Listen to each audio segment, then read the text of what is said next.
All right, everybody, let's go ahead and get started. So my name is Kevin Hancock, Director of Solutions here at Exostar. And I want to thank you for joining me today for CMMC Expert Q&A, get answers to your most pressing compliance questions.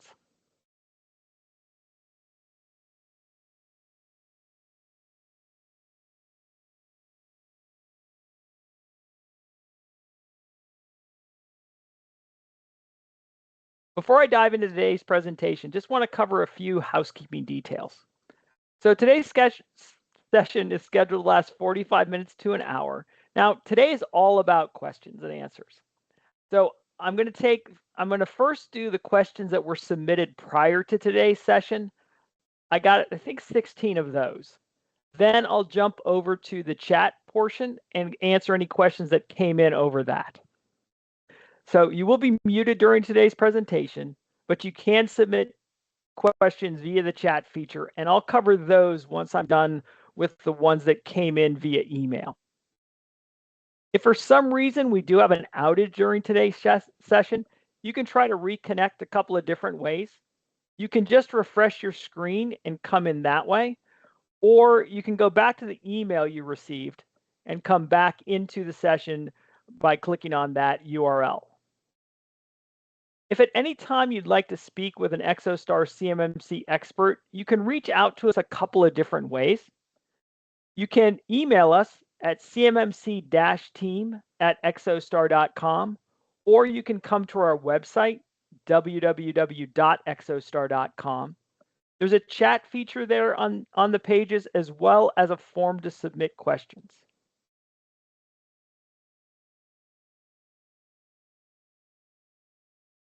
There we go. So first, I want to cover just kind of where we are in the CMMC rulemaking process, and then I'll dive into those questions. So hopefully, as you know, CMMC has been waiting on two Code of Federal Regulations submissions. One of those, the 32 CFR, went into effect last year on December 16th of 2024. That's the rule that put in place the DoD's Cybersecurity Maturity Model Certification Program, right? That's what outlined the program, gave the various reference guides, detailed the program, gave some clarification around terminology, et cetera. So that put in place the program itself. What we're waiting on is the 48 CFR. That's the thing that actually allows the provisions to be put into the Defense Federal Acquisition Regulations. Now, that's been moving through the process. It's over in the Office of Management and Budget for finalization and for posting. Once that goes into effect, that's when the implementation program will then start. Now, just to level set everybody on CMMC, the major change to this new program from what's been part of the past is that we're moving away from a self-attestation model and moving to a model of requiring a third-party assessment of the controls you have in place that meet the NIST 800-171 requirements. The program also finalized some terminology, if you will, around cloud service providers and the requirements of those, and external service providers and the requirements of those. Now, what CMMC does is it breaks requirements to protect federal information into three distinct categories. You've got level 1, which is the majority of the organizations within the defense industrial base. These are organizations that just receive FCI, federal contract information. And it has requirements that you have to have in place if you receive that information. And those are in alignment with the FAR requirements. There's 15. Now, if you map that to the NIST 800-171, there are 17 controls that make up those 15 requirements. That's why sometimes you see two different numbers here. Now, level 2 is when we start to see the requirement for this certified third-party assessment. Level 1 and those 15 requirements or 17 controls is still an annual self-assessment. You affirm that you do these things when you take on the contract. Level 2 means that you receive controlled unclassified information as part of your contractual requirements. Then you have to comply with NIST 800-171 R2. NIST 800-171 is all about safeguarding controlled unclassified information in external systems. So, this is all of us who contract with or work with organizations that receive information from the DoD. If some of that information is controlled unclassified information, we agree to protect it in accordance with NIST 800-171 R2. There are 110 controls in that NIST 800-171. So there are two kinds of assessments that you have to do as a level 2, or you don't have to. You're going to have to do one of these two, I should say. A small number of organizations, less than 2%, will be allowed to do a self-assessment. That's what we do today when in our compliance with NIST 800-171, you'll be required to do a self-assessment. The majority of organizations out there will be required to have a certified third-party assessment organization come in once every 3 years and assess their compliance with NIST 800-171.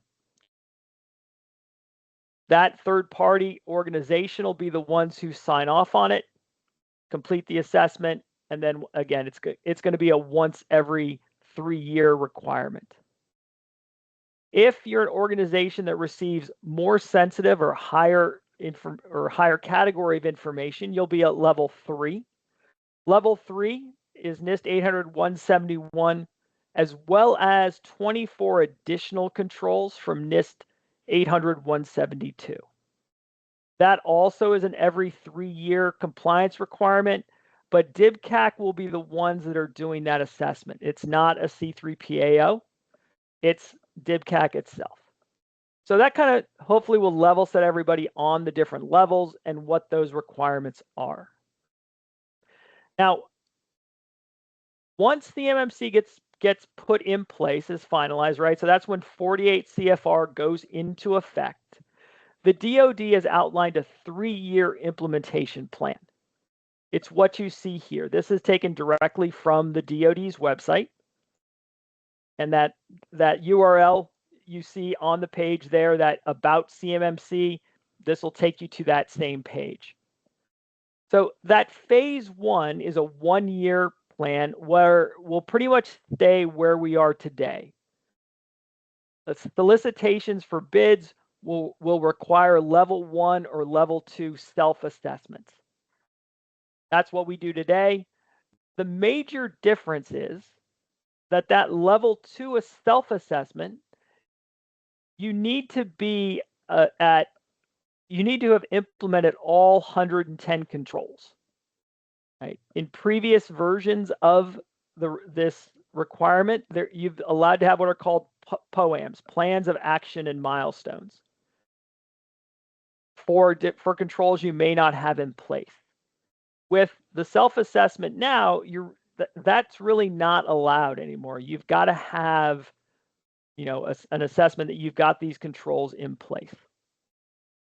Phase 2, after that initial year, that's when those third-party assessments are going to start to be required.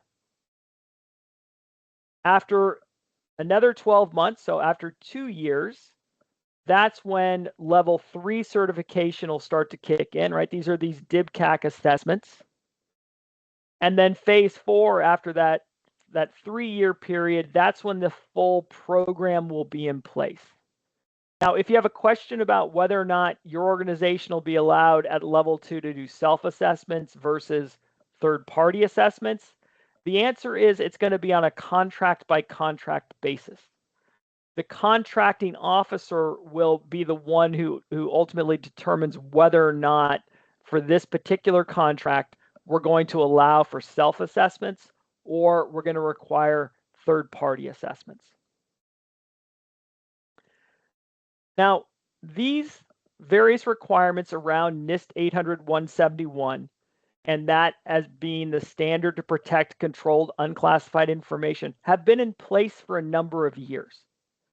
If you've got contracts with the Department of Defense, or if you're a subcontractor to somebody that does, you may very well, and probably do, already have DFARS clauses that refer to safeguarding controlled unclassified information. If you've got those clauses today, you should already know or be aware of your requirement to protect controlled unclassified information in accordance with NIST 800-171. That goes back about 13 years, I believe, and that's that 7012 clause. If you've got that 7019 clause, you've been required to do an annual self-assessment of your compliance with NIST 800-171. You use the assessment guide, NIST 800-171 Alpha, to determine a score based on how many controls you currently have in place and which ones you haven't yet implemented. That score for each control is either a 1, 3, or 5, or a -1, -3, or -5. And so you get a score somewhere between a -203 and 110. As part of 7019, you've then been required to go into the SPRS system and enter that score under your CAGE code as your current score in fulfilling this particular requirement. And as part of that, you should have POAMs in place to close those controls you haven't completed, and a plan in place to close those, and be tracking those to closure. So what gets, if you will, new as part of CMMC is that you need to now engage with a C3 PAO, and you should really only engage with that C3 PAO when you've completed all of those tasks to close those open items, and you've been able to achieve kind of your own score of 110, right? I've implemented all 110 controls, and then the C3PO comes and verifies that you've done that. That is their assessment. So hopefully that level sets everybody of kind of where we are. And as I mentioned, what I'm now going to cover are questions that have come in. These were submitted prior to today's session. I'll also now obviously open up the chat. It's been open. So if you've got questions that you have, put them in there. Once I get through these, then I'll start answering some of those until we get to the hour mark. So if one of your questions is, will I get the slides to today's presentation? The answer is yes. As part of the follow-up to today's session, you'll receive the PDF version of today's deck, as well as a recording to today's presentation. All right, so let's go ahead and start the questions. So is there an established implementation schedule with a hard date for the compliance of CMMC Level 2?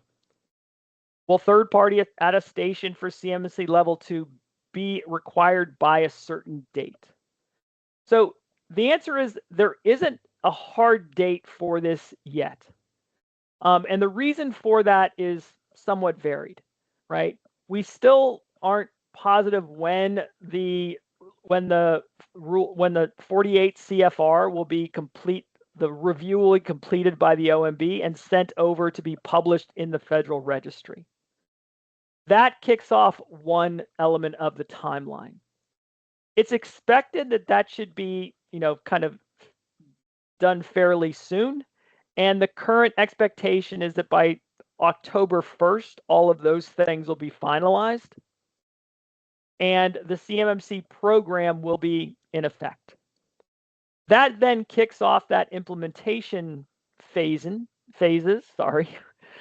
So it'll be about a year after that where you'll start to see the CMMC level 2 requirement be completed. So, and that CMMC level 2 requirement is by what I mean by that is it'll be that third-party assessment will be required.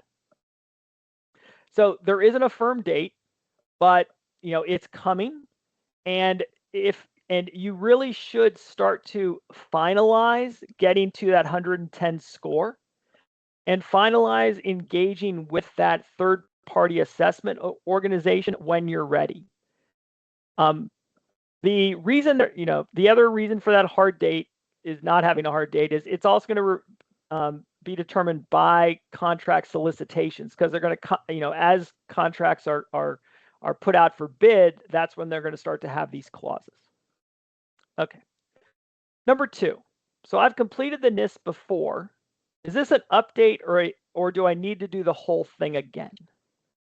So if in your current NIST assessment, you've completed it and you feel comfortable with, I've implemented all of these 110 controls, then your next step should be to engage with that third-party assessment organization. Go to the cyberab.org website, find a C3PA organization, in your area, your industry, etc. Engage with them to determine when you can get them scheduled to come in and do that assessment. The reason I would encourage you, if you're ready to do that, do it, is because there is going to be a backlog. There's only so many 3PAOs out there, or C3PAOs out there. So, the earlier and the quicker you can get these scheduled, the better. If you haven't yet completed that, I would start to work to finalize getting these controls in place. Number 3, to what level of detail should the policies be written? In the SSP, should we attempt to describe how a group policy objective is created, or can a screen capture be sufficient? So for this one, this is one of those where it's going to depend on the detail, but for this particular example, like in the SSP, should we attempt to describe how a group policy objective is created? The answer really is no. You don't really need to describe how you do that in the tool, right? You don't, go to Microsoft Entra, create entries, et cetera.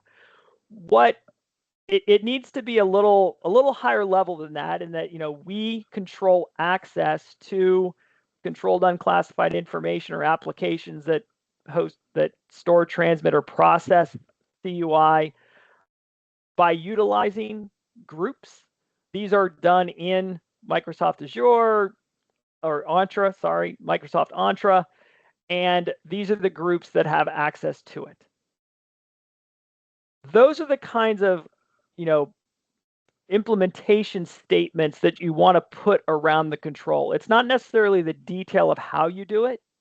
It's what are you using to do it, and then which people in your organization can do that, and then they've got to be trained on that. So it's important to train those users on how to actually do that. So you might want to have a training deck that walks people through that, because that's what the assessors were going to check when they come on site. They're going to read your policies and implementation statements. They're going to look at the evidence that you've actually done that. So you may want to take a screenshot of your groups to show them, this is where it's implemented and how we do it. And here's the evidence that we do that. Here's a screenshot of our groups. Then they're probably going to ask somebody in your organization who does that to walk them through that process of, oh, we brought a new employee on. This is how we join them to the groups, and make sure that they have the access necessary to do that. So that's kind of what the expectation on those implementation statements should be. Number 4, Do the assessors have a general idea of the length an SSP should be? We are a manufacturing company with about 150 people. Now, this is where I'm really going to annoy you because I'm going to kind of do that teacher canned answer that, like, it depends. It should be long enough to detail what's necessary. And so, it's not going to be a couple pages. It's not going to be one Excel document with 110 rows and columns. It's going to be in enough detail to explain how you implement a particular control, links to or screenshots from the evidence that you've done those particular controls, and then most likely, a list of people that are part of your organization that do those different things, or not necessarily people, but roles that do those things, because you don't always want to tie it to an individual. So the SSP should also contain the diagrams, the network diagrams, the data flow diagrams, etc., that illustrate the scope of the overall system, whether the system is your entire organization or whether your system is an enclave and just a portion of your organization and a portion of the people in your organization that work on and with CUI.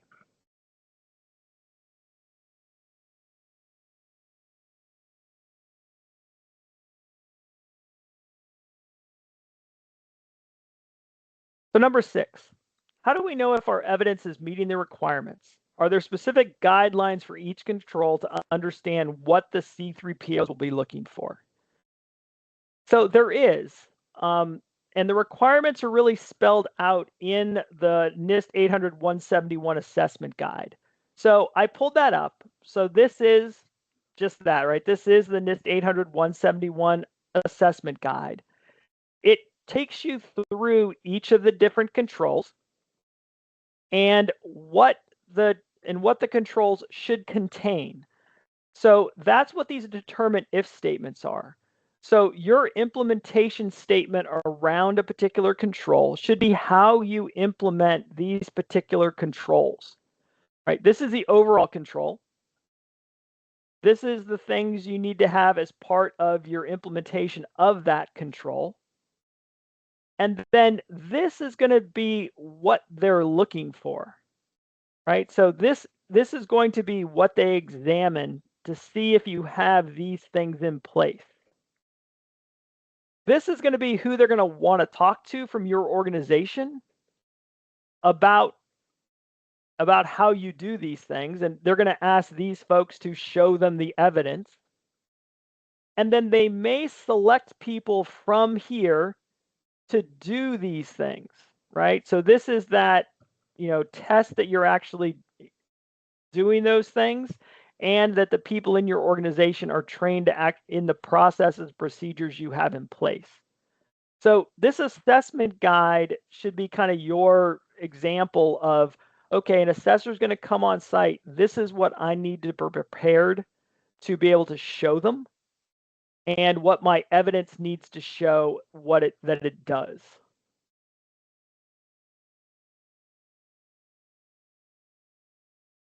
Okay. So number 7, I've heard there are other items outside of the 100 controls that we will need to provide evidence for. Is this correct? And if so, where do I find those? So I haven't heard this.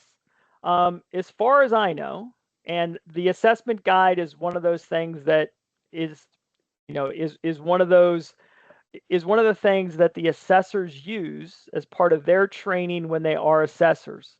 So there aren't, the 110 controls are the 110 controls. Those are the things that they're going to look for if you have in place. The only other time you may see additional controls is if you're going for that level 3 requirement, where it's not only the 110 controls, it's those plus the additional controls from NIST 800-172. So number 8, control 3.1.11. Do sessions have to be terminated, or is a lock where user has to log back in sufficient? Terminate may not be feasible due to long running processes.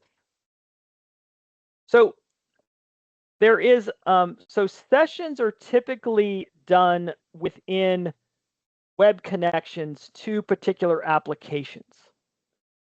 And those, there is a development process and practice that typically sessions last for a particular amount of time.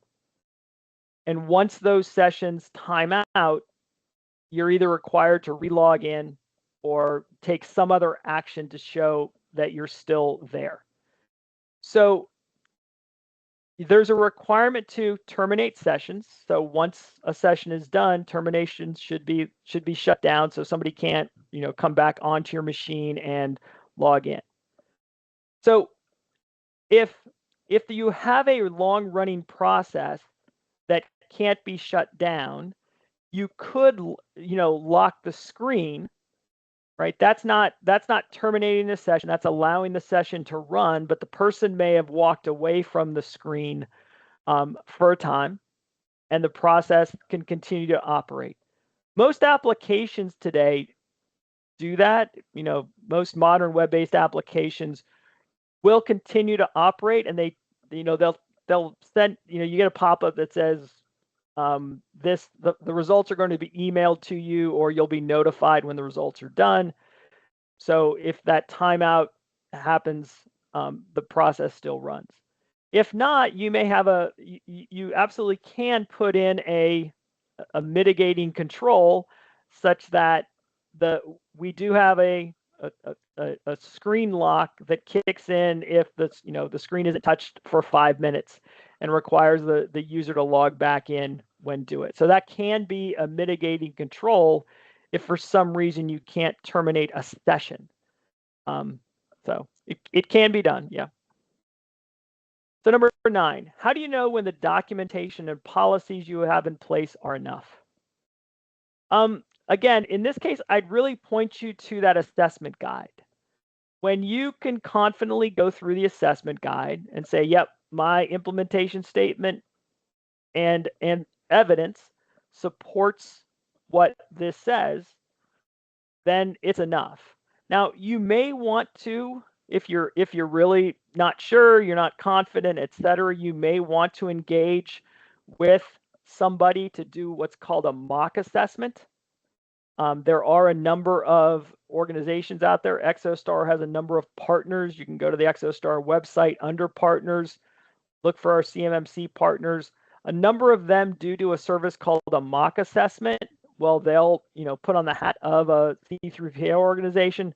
Some of these are C3PAOs as well, and they'll walk you through that assessment process, make sure your stuff is in place. But other than that, it's really to take a look at the assessment guide to see if you're comfortable with those things. So number 10, how do you deal with software vendors that constantly change and update their documentation, and every documentation or feature may change your system security plan? So if you read through the different controls that are there, most of them do have as part of their requirement that these controls, etc., are periodically reviewed to see if they're still, in effect in your organization. And it's those periodic reviews that you should raise. Well, our application has changed their process and procedure for this, so we have to update our control to do that, update our link to the evidence, etc. So that should be part of your periodic review process of each of the different controls. You kind of need to think of CMMC not as a one-time, once every 3-year compliance exercise. It should be a consistent and constant program with reviews of the different controls, what they have in place, what might need to change, keep updated, etc.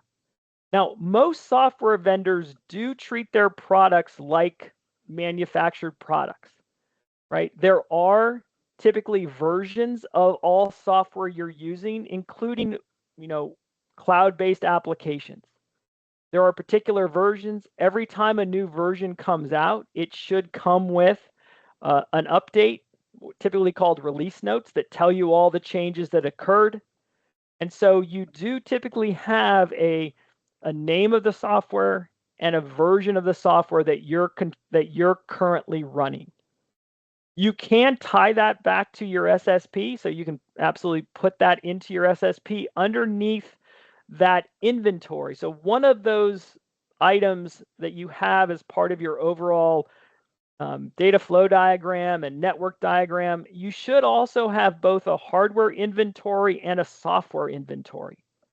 And that software inventory should include, the name and version of the software which you're currently using, and that also needs to be updated as you do these things.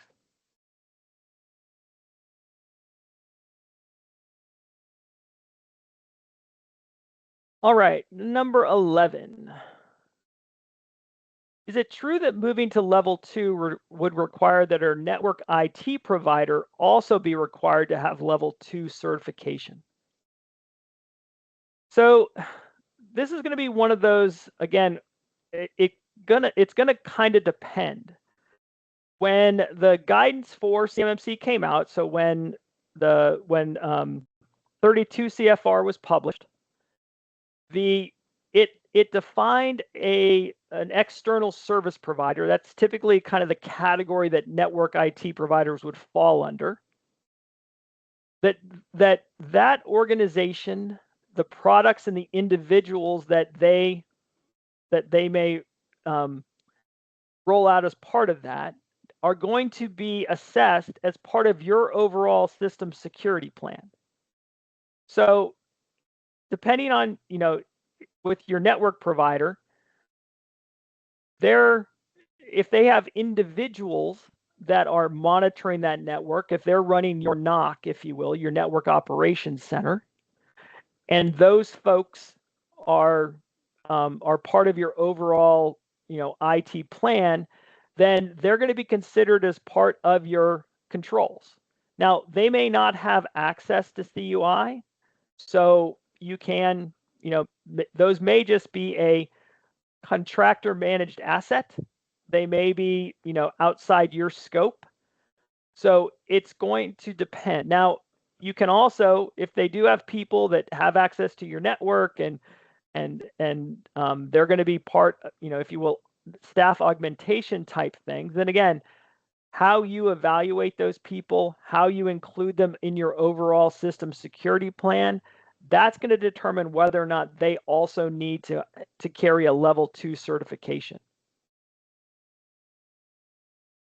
So number 12, can you share drawings in a space on Exostar with a supplier that doesn't have joint certification training certification and still be compliant? How are other contractors navigating this? So joint certification training and is, to my understanding, or actually, I think it's joint certification participant, is an agreement for the exchange of ITAR information. Now, if they don't have that, then I don't know if they should receive ITAR information. So Exostar's enclave and our solution in this space itself can be used to store, process, and transmit CUI data that is also ITAR, because Exostar staff that monitor and support this application and this solution are themselves U.S. citizens in the U.S. Your agreements to exchange information between you and your third parties are between you and your third parties. If you've got the necessary licensing agreements in place, you've done, the work around the ITAR process, etc., and it's okay for them to receive that information, then you absolutely can exchange it on the Exostar enclave. But that's kind of between you and that organization.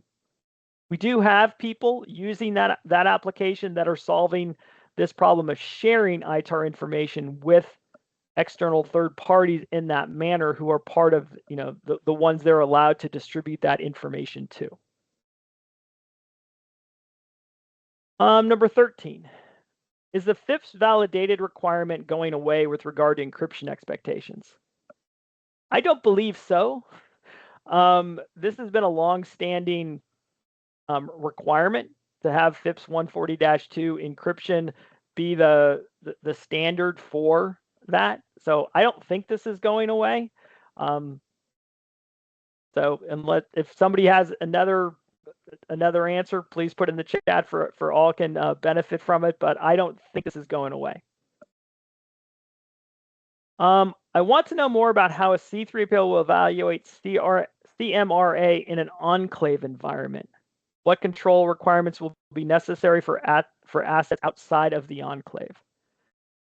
So when I got this question, I copied and pasted this just as it was, because I don't know what CMRA stands for. I'll talk in general about how C3PLs will evaluate enclave environments. In your system security plan, if you've designated an enclave rather than an organization as the boundary, then they're going to evaluate your 110 controls within that enclave. For the second part of this question, what control requirements will be necessary for assets outside of the enclave? Then the answer is you've kind of expanded the boundary of your system. So your system security plan in that case extends beyond that enclave. So the enclave may be a portion of the solution, but you may also have, I don't know, for example, people with individual laptops bringing information down from the enclave onto those laptops. In those cases, those laptops also become part of your system boundary, and they need to be encompassed where necessary in those 110 controls.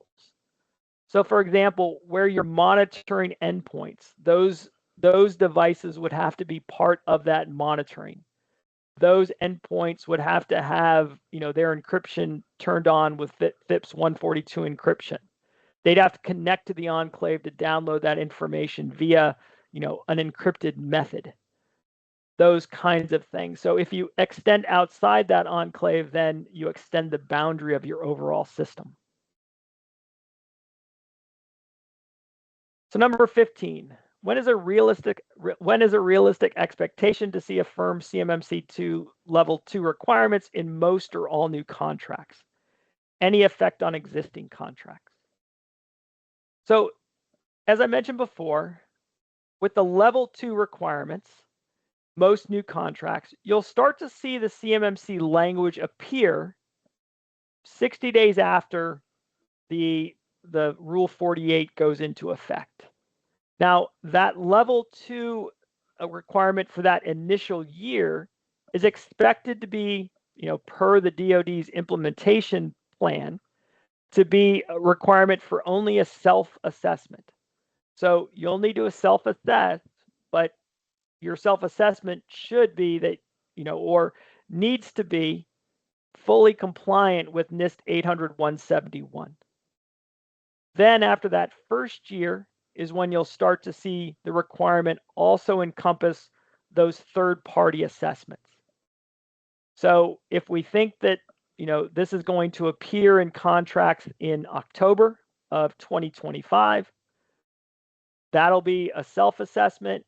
Then, after October of 2026, you would start to expect to see the level 2 third-party assessments start to be required. And then those would get implemented. It shouldn't affect existing contracts, though after that implementation period, you may start to see requirements for the additional, the CMMC levels be written into renewals, the rebids, and things like that as those. So what are some of the best practices for structuring SSP documentation? Just some kind of quick best practices we've seen with the partners we work with in building SSPs. You should basically break down each control. Make sure you've covered the control itself, the implementation statement, and the what if statements in there. If you're utilizing third parties, be they external service providers or cloud service providers to fulfill a portion of a particular control, ensure that you spell that out as part of the implementation. What we've seen work for a number of people is under each control, you may want to put, what your responsibility is, what the external service provider is doing around that control, possibly what the cloud service provider is doing under that control. So it's layered in, and you see that clear delineation of duties. As part of that, you'd want that supporting customer responsibility matrix that spells that out. Make sure that you have evidence that's attached to each of those controls, so folks know how you've done that particular thing. And if possible, put the links to those examples, screenshots, etc., directly with that control, so it's easy to get to when the assessor shows up. At the end of the day, with your SSP, you want it in a format such that it's easy to both share with the assessors and to share the linked evidence and things like that as part of it. Now, before I dive into any questions that may have come over chat, when you get this deck, you will get this slide with useful sources of information. Also, I'm going to ask my colleague to post up our poll while I answer any questions that came over chat. So let me go to the chat. Don't have any questions in chat. If anybody has anything, let me know. Oh, yep, there is one, sorry. What is your opinion on obsolete machine OSs that are used in manufacturing contract processes? And because of the nature of how fragile the system is, the security controls cannot be applied to them. As a result, these have been deemed restricted information systems under the security assessment. So my opinion is that, as much as you can do, put mitigating controls around these machines and their OSs. If you can, parcel them out to a VLAN as part of your network, what you can do to put in place restrictions on access to these, monitor them physically, etc. Those can all be mitigating controls that are put in place to ensure the safety of these things. It is, in many cases, I think, the best you can do. Okay, so. Hey, Kevin, I did help answer most of these questions in chat. Oh, I'm sorry, Joey. Thanks. I didn't see you jump on yet, so thanks. Let me go to ones that weren't answered. I think you got them all, Joey. Yeah, I think I got them all. God, you're good.